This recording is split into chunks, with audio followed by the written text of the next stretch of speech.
నందమూరి బాలకృష్ణ గారు, మా ఆదిత్య 369 హీరో గారు, చెప్పండి సార్, మీరు అంత బిజీగా ఉంటూ అంత పెద్ద పెద్ద సినిమాలు చేస్తూ కూడా ఆదిత్య 369లో మీకు కనిపించిన ఆ స్పార్క్ ఏంటి? అంటే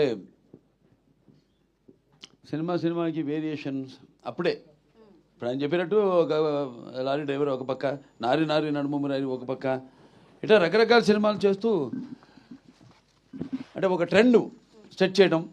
అంటే ఫస్ట్ అసలు చలనచిత్ర పరిశ్రమలో, ఈ భారత చలనచిత్ర పరిశ్రమలో ఒక కమర్షియల్ ట్రెండ్ సెట్ చేసింది ముందుగా నాకు ధన్యమైన జన్మనిచ్చి నన్ను అందరి గుండెల్లో ఆయన ప్రతిరూపంగా నిలిపిన యుగపురుషుడు. అలాగే విశ్వానికే నటన ఎలా ఉంటుందో చూపించిన నా తండ్రి, నా గురువు, నా దైవం, కారణ జన్ముడైన నందమూరి తారక రామారావు గారు. ఆయన నాకు ఇన్స్పిరేషన్ అండి. ఎందుకంటే ఇటువంటి వాటిల్లో అప్పుడు ఏదో ఒకటి కొత్తదనం మొదటి నుంచి కూడా ఆయన మంచి పండు వయసులో ఉన్నప్పుడు రాజుపేద డీ గ్లామరైజ్ క్యారెక్టర్ చేయడం, అదే ఇన్స్పిరేషన్తో నేను భైరవ దీపంలో మని కురుపి వేషం చేయడం, అంతకంటే ఘోరం అసలు. అందులో అయినా అంత కొంచెం నీట్గా, ఇందులో అయితే అసలు టోటల్గా హంచ్ ప్యాక్, ఒక కన్ను మూతపడిపోయి పళ్ళు బయటకు ఉండి అంటే అట్లా చేయడం ధైర్య సాహసాలు ఇచ్చింది ఆయనే నాకు.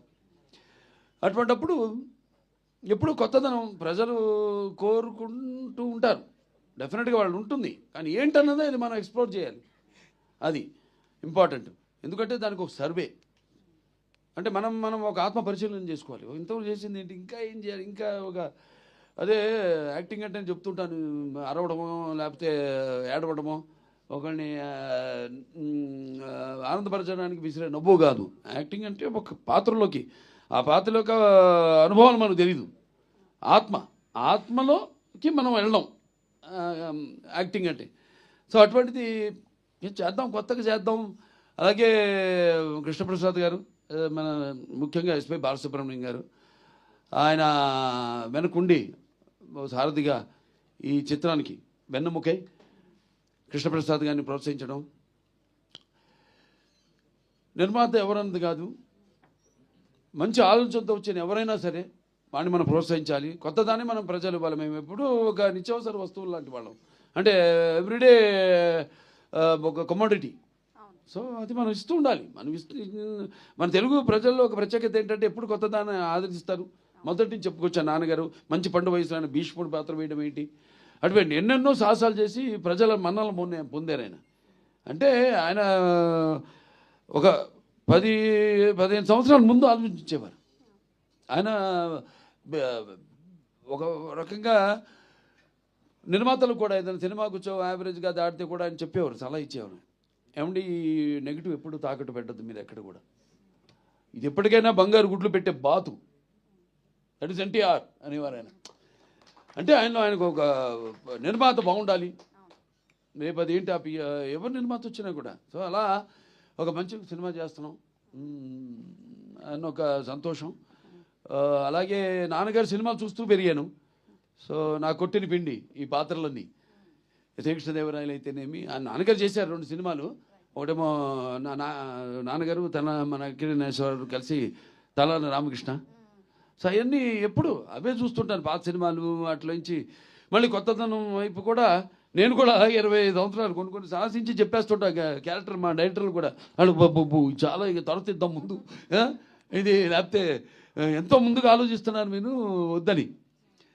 సో అలా నా ఇన్స్పిరేషను, ఆ ధైర్యంతో మంచి సినిమాని మనం చేయబోతున్నాం. అంటే చాలామంది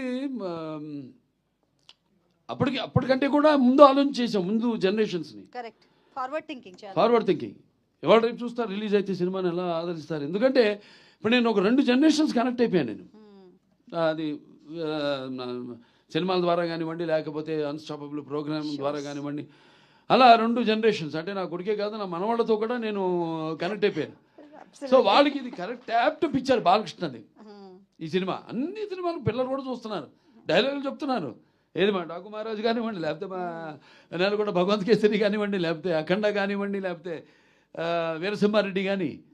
అటువంటిది మరి మెయిన్గా ఒక సింగతి శ్రీనివాసరావు అంత ముందు చేసిన సినిమాలు, ఆయన చేసిన ఎక్స్పెరిమెంట్స్. సో ఆ ఎక్స్పెరిమెంట్స్ నాకు ముందుగా ఆయన మీద ఒక నమ్మకం. ఇప్పుడు బాపు గారి డైరెక్షన్లో నేను శ్రీరామరాజ్యం చేసినట్టే. ఎందుకంటే బాపు గారు లేకపోతే ఆ సినిమాని చేసి ఉండేవాడిని కాదు. అలాగే ఇప్పుడు సింగంసు శ్రీనివాసరావు ఆయన చేసిన సినిమాలు, రకరకాల సినిమాలు అవన్నీ నెమరేసుకుని బాగుంటుంది, వెరైటీగా ఉంటుంది, చాలా బాగుంటుంది, మంచి సినిమాని మనం ఇవ్వబోతున్నాం. ఇప్పుడు అంటాను, ఇప్పుడు చాలా మంది పద్మభూషణ్ వస్తే మీకు కొంచెం లేట్గా ఇచ్చారనుకుంటా, అంటే కాదు కరెక్ట్ టైంకి వచ్చింది నాకంటే. ఎందుకంటే మళ్ళీ ఒక మామూలు సెకండ్ ఇన్నింగ్స్ అంటూ ఉంటారు మన ఇండస్ట్రీలో, అది ఆ పదం మన వంట పట్టదు. లేదు, సినిమాలు ఇచ్చాం, 3 సార్లు ఎమ్మెల్యేగా గెలిచాం, ఆ తర్వాత ఆహా అన్స్టాపబుల్ #1 ప్రోగ్రామ్గా నిలిచింది మన దేశంలోనే.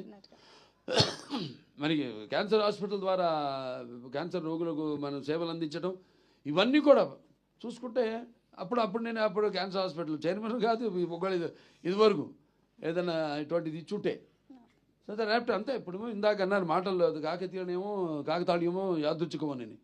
సో అలా సినిమా కూడా ఇప్పుడు జనరేషన్, ఇప్పుడు రేపు చూస్తారు జనం ఎలా దీనికి ఎలా అంటే అందరూ ఆల్ ఏజ్, ఒక ఏజ్ బ్యాడ్. ఇప్పుడు దేనికి, ఎందుకంటే ముఖ్యంగా ఈ సినిమాకి గుండెకాయ శ్రీకృష్ణదేవరాయలు ఆ పాత్రే మెయిన్ కాన్సెప్ట్లో, ఆ పాత్రను ఎన్నుకోవడం. ఇప్పుడు చాలామంది ఈ సినిమాని అంటే ఫ్యూచరిస్టిక్, ఇది ఫస్ట్ సైన్స్ ఫిక్షన్ ఫిలిం అట్లా చాలామంది ట్రై చేశారు.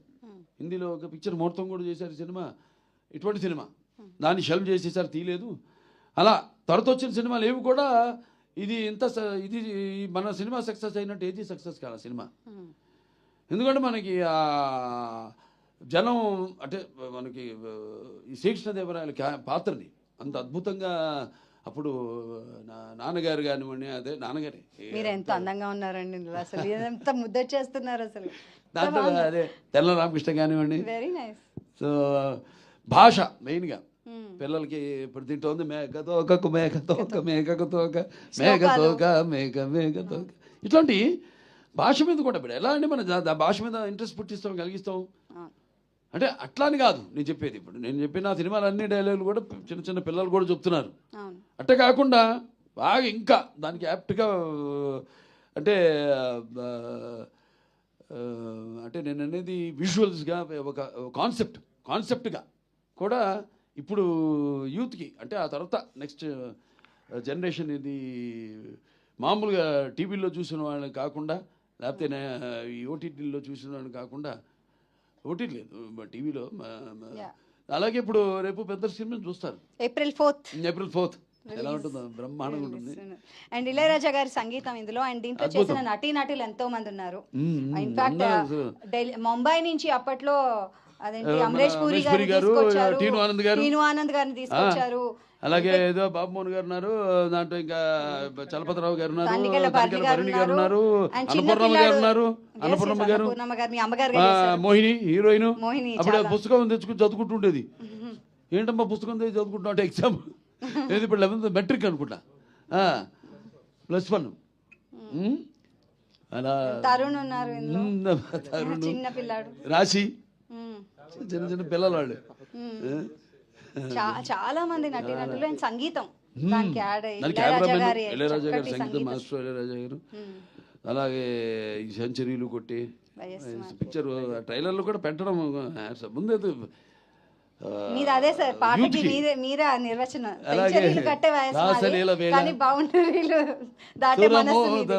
మంచి క్లాస్ సాంగ్, చాలా మంచి పాట, అన్ని అద్భుతమైన పాటలు, పద్యాలు, జానములే వర వీణములే జిక్కి గారి చేత పాటించటం అప్పుడు. అలాగే అయ్యాన్ని పాత సినిమాలు ఆయనే గుర్తుకొస్తూ ఉంటాయి. అంటే నాన్నగారు రాజేశ్వరరావు చేసే రామకృష్ణ అయితేనేమి, మహామంత్రి తిమ్మరసు, అవన్నీ చూస్తూ పెరిగాం. కాబట్టి నేను చెప్పిన ఒక పాత్రలోకి వెళ్ళినప్పుడు అంతే ఆ పాత్ర ఆవహిస్తుంది అంతే. అది పర్సనాలిటీలో నుంచి కూడా చూస్తుంటాడు తేడా. రెండింటికి కృష్ణదేవరాయలకి మామూలు కృష్ణకుమార్ పాత్రకి ఉన్న పర్సనాలిటీలో కూడా తేడా వచ్చేస్తుంది. అది ఆటోమేటిక్గా, అది నాకు తెలియదు. అది ఆ పాత్రల్లోకి వెళ్ళాకే ఆ పాత్ర మనం చేస్తుంది. నన్ను అంతే. ఒక నేలకొండ బలవంత్ కేసులు అయితేనేమి, లేకపోతే ఓ డాకు మహారాజ్ అయితేనేమి. సో ఎలా ఫీల్ అవుతున్నారు సార్ ఇప్పుడు? అంటే 30 ఏళ్ల తర్వాత April 4th ఇది రిలీజ్ అవుతోంది.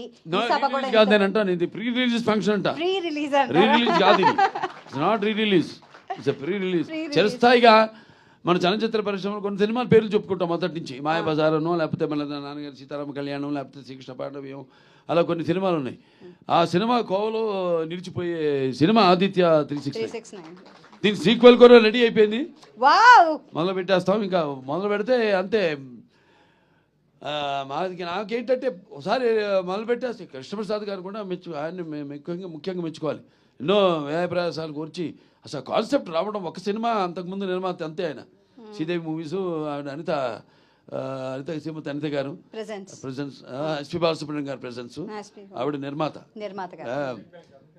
ఆవిడ స్టేట్ బ్యాంక్ ఆఫ్, అది ఎంత ధైర్య సాధనలు అసలు.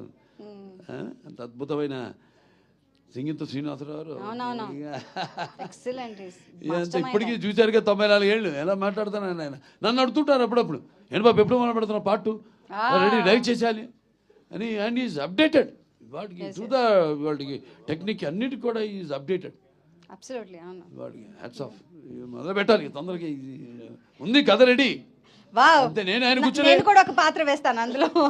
నేను ఆయన కూర్చొని అన్ని ఫైనలైజ్ చేసుకున్నాను. కానీ ఒక రాత్రిలో రెడీ చేసాం సబ్జెక్ట్. పార్ట్ 2 ఒక రాత్రికల్లా సబ్జెక్ట్ ఫైనలైజ్ అయిపోయింది. అంతా రెడీగా ఉంది. అది ఇంకా ఇప్పుడు ఉన్న టెక్నిక్ ఇప్పుడు చాలా నిజంగా వీళ్ళు మెచ్చుకోవాలి. ప్రసాద్ ఫిల్మ్ క్రాఫ్ట్స్ వాళ్ళని, కార్పొరేషన్ హ్యాట్స్ ఆఫ్. చాలా మంది అతని నిద్రాహారాలు మాని ఒక మంచి సినిమా చేస్తున్నారు. టీం అన్నా అసలు వాళ్ళు ఒక 300 పైన, సుమారుగా 350 మంది అందరు వాళ్ళు. ఇది ఒక మంచి సినిమా చేస్తున్నాం మనం. చిరస్థాయిగా దీన్ని ఎలాగైనా నిలబెట్టాలి ఈ సినిమాని. చలనచిత్ర కేవలం మన తెలుగు చలనచిత్ర పరిశ్రమలోనే కాదు, భారత చలనచిత్ర పరిశ్రమ దీన్ని నిలబెట్టాలని అర్నిషాలు కష్టపడి ఒకే ఒక ప్రింట్ దొరికింది. అప్పుడు ఇదంతా లేదు. డిజిటలైజ్ చేయడం తర్వాత 2006లోనో 2008లోనో వచ్చింది. అప్పుడు అది అప్పుడు మేము గ్రాఫిక్స్ ఎలా వాడలేదు, యూమాటిక్ టెక్నిక్ వాడాం. చాలా కొత్త ఇప్పుడు వాళ్ళకి నేర్చుకోవాలి. ఖర్చు చాలా తగ్గించుకోవాలి సినిమా అన్నది. నిజంగా మనం వాడిన టెక్నిక్ ముందు గ్లాసు పెట్టి కబీర్లాలు, దానికేమో మ్యాట్ పెయింటింగ్ కాకుండా మళ్ళీ బుక్స్లోంచి ఫోటోగ్రాఫ్స్ కానీ కట్ చేసి అవన్నీ అంటించి మళ్ళీ దానికి మినియేచర్స్ ఇవన్నీ రోజు 2 షాట్లు తీసేవాళ్ళం.